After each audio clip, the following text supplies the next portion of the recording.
Hello, hello, hello, hello, hello, hello, hello, hello, hello, friends. Good morning. So, I hope you all are fine. You all are fine at your home. So, today our topic is Standard 12, Chapter 5. Sorry, this is Standard 11, Chapter 5, 5.5. Newton's second law of motion. So, earlier we discussed about Newton's first law of motion. Their first law is the concept of basically inertia.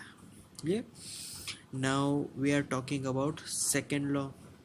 Okay, so second law, Newton's second law is basically is on momentum concept. Clear? So second law is basically on momentum. So first we have to just see, just study the concept about momentum. Clear? Okay, so here I tell some example of this Newton's second law of motion. Clear? तो कुछ examples लेंगे, उसके बारे में पढ़ेंगे. और momentum पहले समझ लेते हैं व्हाट इज मोमेंटम. तो मोमेंटम, इसको अगर डिफाइन करना हो तो डेफिनेशन कैसे मिलेगी. So let an object have mass is equal to m and now velocity of that object moving with v. Clear? So किसी भी ऑब्जेक्ट का अगर मोमेंटम लिखना हो तो momentum symbol that is p and formula is we know that mass into velocity. So simple, momentum is equal to mass into velocity. Clear? Okay, so momentum is a vector term, so I have to write vector here. Clear? अब उसको मैं कुछ example से समझाऊंगा कि what is momentum.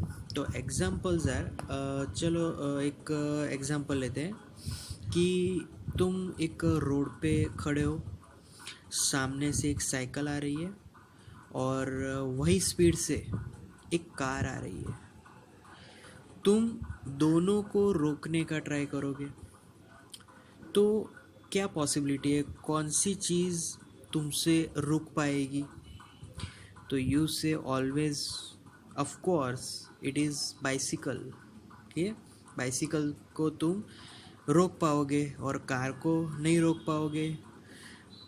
उन दोनों की स्पीड सेम थी, फिर भी तुम बाइसिकल को पहले रोकने दौड़ोगे क्योंकि तुम्हें पता है कि तुम बाइसिकल को रोक सकोगे और कार नहीं रुकेगी. तो स्पीड सेम थी, तो क्या चीज़ थी कि तुम साइकिल को रोक पाओगे. चलो आंसर मी. तो that is the physical quantity and it is मास. क्यों? क्योंकि साइकिल का जो मास है वो कार की मास से कम है. ठीक है? तो साइकिल का मास कम होने के कारण उसका मोमेंटम कम हो गया. तो मास कम, मोमेंटम कम, इसीलिए हम लोग साइकिल को अच्छी तरीके से रोक पाएंगे. Clear? So that the one example. अब दूसरा एक एग्जाम्पल लें. सो सेकेंड एग्जाम्पल, अगर एक बुलेट है जिसको मैं हाथ से फेंक के मारता हूँ. कौन सी बुलेट है? अपनी गन वाली, नॉट रॉयल एनफील्ड बुलेट. तो गन वाली एक बुलेट है, मैं आपको हाथ से ऐसे फेंकता हूँ सिंपल तरीके से. और दूसरे एग्जाम्पल में मैं आपके ऊपर उसको गन से फायर करता हूँ. तो क्या ज़्यादा बेटर रहेगा आपके लिए? अगर ज़िंदा रहना है तो मैंने जो हाथ से फेंकी हुई बुलेट है वही आप लोग झेलोगे. गन से फायर की बुलेट को तो आपको भाग जाना चाहिए. क्लियर? तो दोनों बुलेट तो सेम मास की है, मास सेम है, बुलेट तो सेम ही थी. तो फिर क्या रीज़न है कि आप वो गन वाली जो बुलेट थी उसमें भाग गए और जो हाथ से मैं फेंकूंगा बुलेट वो खाने को तैयार हो गए.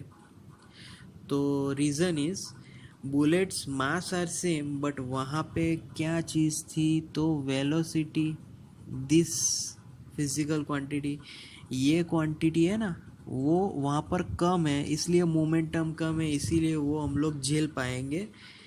तो हाथ से बुलेट खाना ज़्यादा अच्छा रहेगा गन से बुलेट खाने से। क्लियर? तो ये एक हो गया दूसरा एग्जाम्पल। अब तीसरा एग्जाम्पल लेंगे। We know that Virat Kohli बहुत अच्छे अच्छे कैच करता है। तो बहुत अच्छे अच्छे कैच करता है, तो विराट कोहली के सामने अगर हमको रखा जाए और हम लोग कैच करने जाए वो उसी सीजन बॉल से, तो क्या होगा, हमारे हाथों पे खाल काना पड़ जाएगा ना, हाथ पूरे काणे हो जाएंगे। तो विराट कोहली क्यों अच्छी तरीके से कैच कर लेता है और हम जाके कैच करें तो फिर बात ख़त्म, हॉस्पिटल। तो विराट कोहली क्या करता है, जो अपने हैंड मूवमेंट है ना, वो सपोज़ के ऐसे रखेगा, पहले पहले ऊपर रखेगा, फिर जैसे ही बॉल आया उसको वो नीचे ले जाएगा, तुरंत क्या करेगा, तुरंत नीचे ले जाएगा, और हम क्या करेंगे, ऐसे ही पकड़ के खड़े रहेंगे, तो वो बॉल है ना यहाँ से आर पार निकल जाएगी हमारे एग्जाम्पल में। बट विराट कोहली क्या करता है, वो ऐसे नीचे ले जाता है। सो जब भी जैसे ही बॉल आएगा वो नीचे ले जाएगा, नीचे ले जाने से क्या होगा कि उसको ज़्यादा टाइम मिल गया, ज़्यादा टाइम मिलने से मोमेंटम की जो इफेक्टनेस है वो कम हो जाएगी। तो मोमेंटम कम हो जाएगा, तब हम इजीली उसको कैच कर पाएंगे। तो विराट कोहली इजीली कैच कर पाएगा, और हम वो टाइमिंग अगर हमने एडजस्ट नहीं किया तो फिर दिक्कत आ जाएगी कैच करने में। क्लियर? तो वहाँ पे मोमेंटम का ये अहम इम्पोर्टेंस है। क्लियर? ओके, सो मोमेंटम, तो मोमेंटम में अब हम सेकेंड लॉ को मैं डिफाइन करने जा रहा हूँ। तो before that, if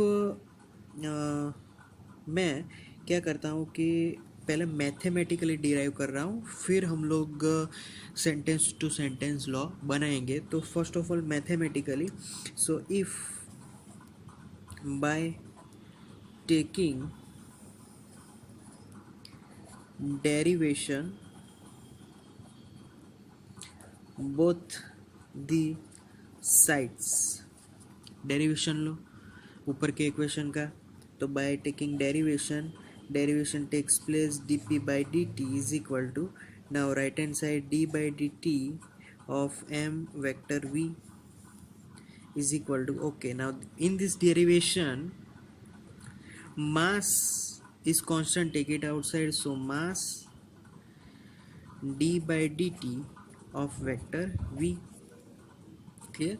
so I can right मास, यहाँ पर वेलोसिटी का डेरिवेशन है, अगर वेलोसिटी का डेरिवेशन है तो velocity derivation gives us acceleration.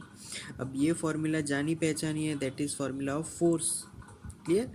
तो यहाँ पर क्या मिला हमें, यहाँ से पूरा यहाँ पर मिला, so I can write from this formula that vector D P upon D T is directly proportional to vector F. Clear? So from this formula we get this conclusion. So by this formula, by getting this formula, I can write Newton's second law, and that is the rate of change of momentum with respect to time is in the direction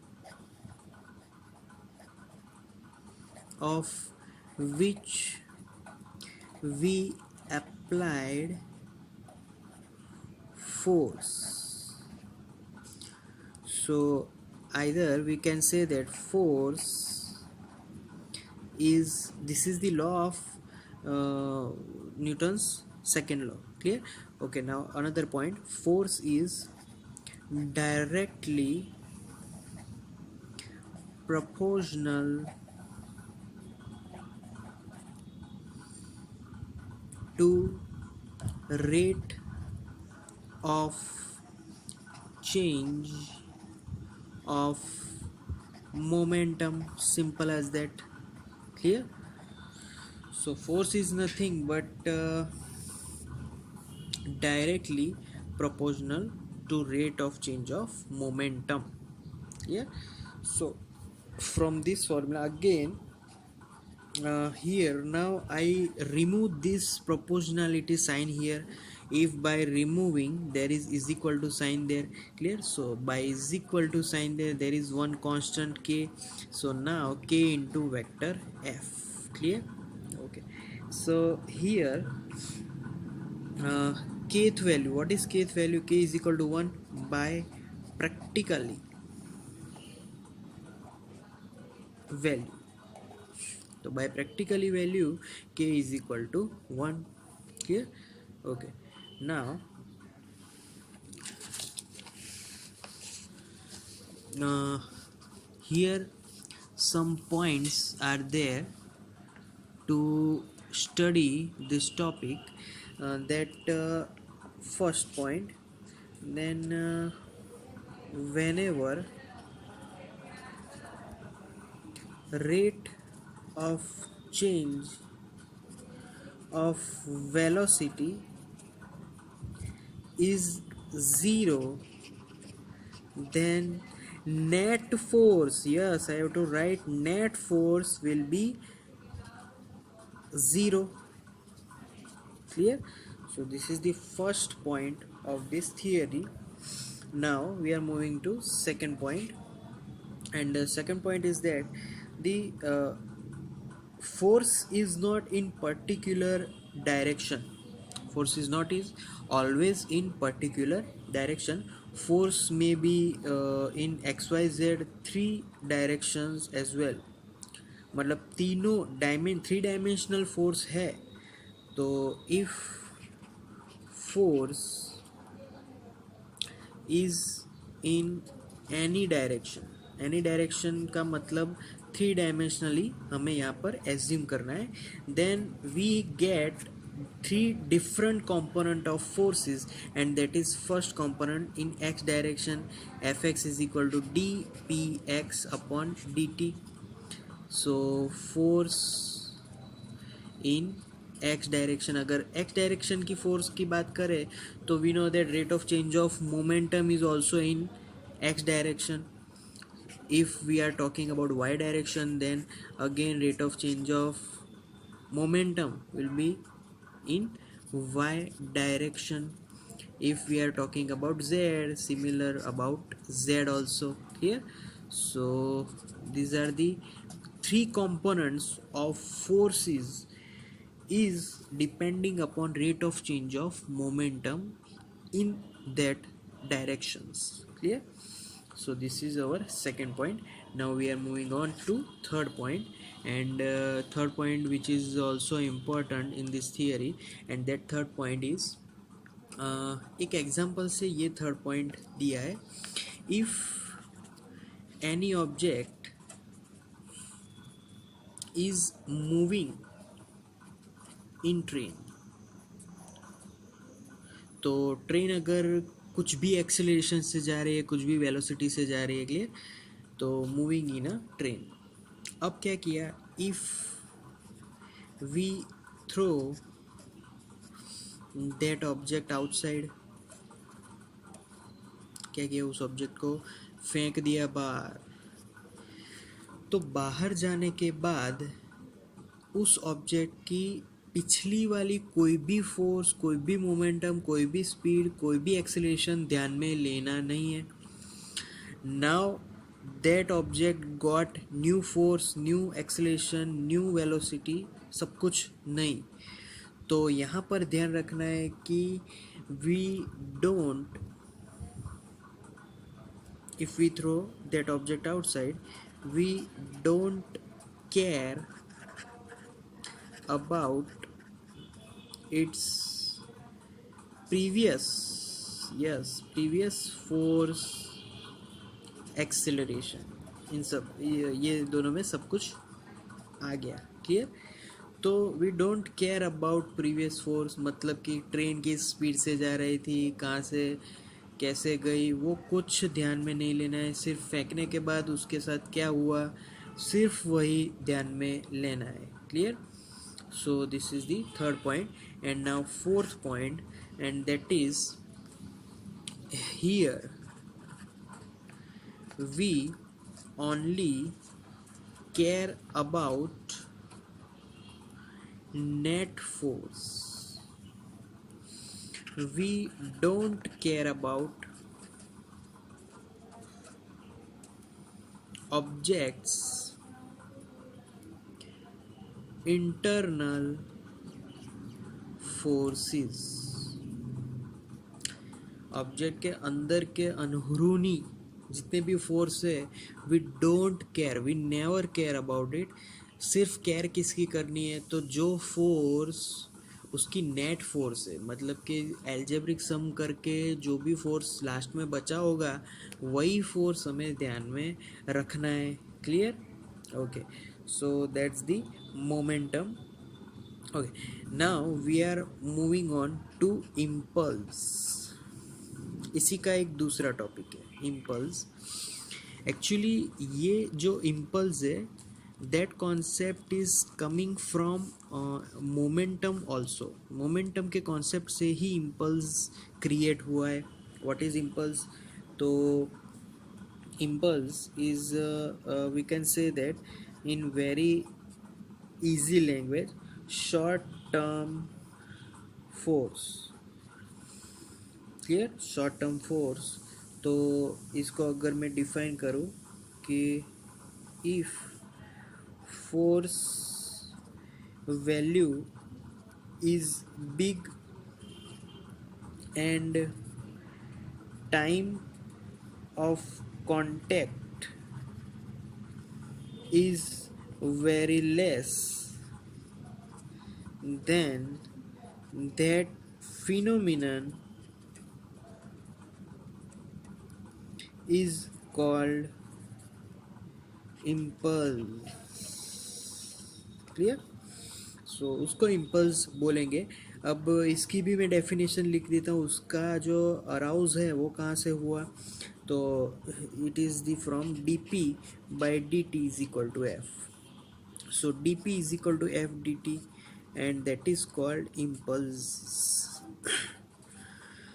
So अगर impulse को मुझे sentence में लिखना है उसकी formula, तो impulse is equal to first of all I write left hand side and that is change in momentum. Simply वो लिख लूँ। और फिर दूसरा अगर मीनिंग लिखना है तो force and short time multiplication।